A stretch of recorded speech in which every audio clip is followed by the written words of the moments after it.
Hi friends, welcome back to our channel AL Foodology. வீடியோக்குள்ள போறதுக்கு முன்னாடி மறக்காம நம்ம சேனலை சப்ஸ்கிரைப் பண்ணிட்டு பக்கத்துல இருக்கிற பெல் ஐகானை பிரஸ் பண்ணி ஆல் ஆப்ஷனை செலக்ட் பண்ணிக்கங்க. அப்பதான் நான் போடுற எல்லா வீடியோஸோட நோட்டிஃபிகேஷன் உங்களுக்கு கிடைக்கும். இன்ஸ்டாகிராம்லயே அப்படியே நம்ம பேஜை ஃபாலோ பண்ணிக்கங்க. இன்னைக்கு நல்ல ஒரு சூப்பரான கிறிஸ்பி வெண்டைக்காய் ஃப்ரை ரெசிபி தான் செய்ய போறோம். வாங்க எப்படி செய்யறதுன்னு பார்க்கலாம். இந்த வெண்டைக்காய் ஃப்ரை பண்றதுக்கு நான் ஒரு 100 கிராம் அளவுக்கு வெண்டைக்காய் எடுத்துக்கிறேன். நீங்கள் உங்களுக்கு தேவையான அளவுக்கு எடுத்துக்கங்க. நான் இன்றைக்கி கொஞ்சமாக தான் ஃப்ரை பண்ண போகிறேன். அதுக்காக ஒரு 100 கிராம் எடுத்திருக்கேன். இப்போ இதில் அந்த முனையில் இருக்கிற காம்பை கட் பண்ணிவிட்டு வெண்டைக்காவை இந்த அளவுக்கு நம்ம கிராஸாக கட் பண்ணிக்கலாம். இதில் 1/4 டீஸ்பூன் அளவுக்கு மஞ்சள் தூள் சேர்த்துக்கிறேன். 1 டீஸ்பூன் அளவுக்கு மிளகாய் தூள் சேர்த்துக்கிறேன். 1/2 டீஸ்பூன் அளவுக்கு கரம் மசாலா பவுடர் சேர்த்துக்கிறேன். சிக்கன் 65 பவுடர் ஒரு 2 டீஸ்பூன் அளவுக்கு சேர்த்துக்கிறேன். இது சிக்கன் 65 பவுடர் சேர்க்குறப்போ நல்லா மசாலா சூப்பராக இருக்கும். 1 டேபிள் ஸ்பூன் அளவுக்கு கார்ன்ஃப்ளவர் சேர்த்துட்டு தேவையான அளவு உப்பு சேர்த்துக்கிறேன். லாஸ்ட்டாக 1 டேபிள் ஸ்பூன் அளவுக்கு ஆயில் சேர்த்துக்கிறேன். ஆயில் சேர்க்குறப்போ மசாலா பிரியாமல் இருக்கும். இப்போ மசாலாலாம் சேர்த்துட்டு எல்லாத்தையும் ஒன்றா நல்லா நம்ம மிக்ஸ் பண்ணிக்கலாம். ஃபஸ்ட்டு தண்ணி சேர்க்காதீங்க. தண்ணி சேர்க்காமல் எல்லாத்தையும் ஒன்றா நல்லா மிக்ஸ் பண்ணிக்கலாம். ஏன்னா வெண்டைக்காயில் அந்த குழகுழப்பு தன்மையில் அந்த ஈரமான அந்த மாய்ஸ்சரைசிங் இருக்கும். அதனால் ஃபஸ்ட்டு அப்படியே மிக்ஸ் பண்ணிவிட்டு அதுக்கப்புறமா நம்ம கொஞ்சம் கொஞ்சமாக தண்ணி தெளித்து இது மாதிரி நல்லா ஒன்றா நல்லா மிக்ஸ் பண்ணிக்கலாம். அதிகமாக தண்ணி சேர்த்துறாதீங்க. கொஞ்சம் கொஞ்சமாக தெளித்து அதுக்கப்புறம் மிக்ஸ் பண்ணிக்கோங்க. இந்த மாதிரி நம்ம ஃபுல்லாக மிக்ஸ் பண்ணி வச்சிடலாம். இது ஒரு 1/4 மணி நேரம் ஒரு மூடி வச்சு அப்படியே விட்டுடலாம். மசாலா நல்லா வெண்டைக்காயில் ஊறி இருக்கும். அதுக்கப்புறம் நம்ம எடுத்து ஃப்ரை பண்ணிக்கலாம். இப்போது இதுக்கு தேவையான ஃப்ரை பண்ணுறதுக்கு ஒரு பேனில் ஆயில் ஹீட் பண்ணிகிட்ருக்கேன். ஆயில் ஹீட் ஆன பிறகு நம்ம வெண்டைக்காவை எடுத்து ஃப்ரை பண்ணிக்கலாம். வெண்டைக்காய் ஆயிலில் சேர்க்குறப்போ ஸ்டவ்வை லோ ஃப்ளேமில் வச்சுக்கோங்க. ஏன்னா வெண்டைக்காய் வெஜிடபிளில் சீக்கிரமாக வெந்துடும்.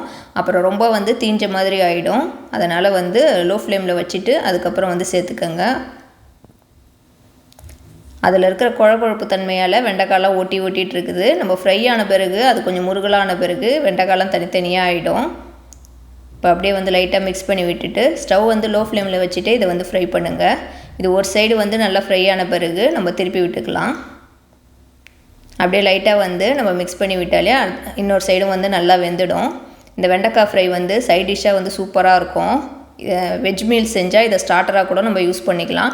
கிறிஸ்பியாக நல்லா சூப்பராக இருக்கும் சைட் டிஷ் எல்லா சாதத்துக்குமே. பாருங்கள், இது மாதிரி நல்லா கொஞ்சம் ப்ரௌனிஷ் கலராக வந்த பிறகு நம்ம எடுத்துடலாம்.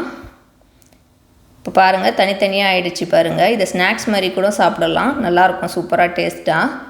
மசாலாவும் பிரியல பாருங்கள். நம்ம மசாலா சேர்த்துட்டு கொஞ்சம் நேரம் வச்சதுக்கப்புறம் நம்ம ஃப்ரை பண்ணால் இது மாதிரி நல்லா கோட்டாக இருக்கும். இப்போது அதே மாதிரியே நம்ம மீதி இருக்கிற வெண்டைக்காவெல்லாம் ஃப்ரை பண்ணி எடுத்துக்கலாம். இதையும் நான் லோ ஃப்ளேமில் தான் வச்சு செய்கிறேன். ஏன்னா வெண்டைக்காய் இல்லைன்னா ரொம்ப கருகுன மாதிரி ஆகிடும். இப்போ இதே மாதிரியே நம்ம நல்லா ஃப்ரை பண்ணிவிட்டு நம்ம எடுத்துடலாம். பாருங்கள், நம்ம நெத்திலி ஃப்ரைலாம் பண்ணுற மாதிரியே இருக்குது பாருங்கள். வெஜிடேரியன் சாப்பிட்றவங்களுக்கு இது ஒரு சூப்பரான ரெசிபி இது. இப்போ நம்மளோட வெண்டைக்காய் கிறிஸ்பி ஃப்ரை ரெடி ஆகிடுச்சு. இப்போ இதை சர்வ் பண்ணிவிட்டு காட்டுறேன். பாருங்கள், நல்லா கிறிஸ்பாக சூப்பராக இருக்குது பாருங்கள். இது எல்லாத்துக்குமே சைட் டிஷ்ஷாக சாப்பிட்லாம். நல்லாயிருக்கும். எல்லாம் சாம்பார் சாதம், தயிர் சாதம் எல்லாத்துக்குமே சூப்பராக இருக்கும். அதே மாதிரி ஸ்நாக்ஸாகவும் சாப்பிட்லாம். ஸ்டார்டராகவும் இதை யூஸ் பண்ணி சாப்பிட்லாம். நல்லா டேஸ்ட்டாக சூப்பராக இருக்கும். நீங்களும் கண்டிப்பாக இந்த வெண்டைக்காய் ஃப்ரை செஞ்சு பாருங்கள். செஞ்சு பார்த்துட்டு எப்படி இருந்துச்சுன்னு கமெண்ட்டில் சொல்லுங்கள்.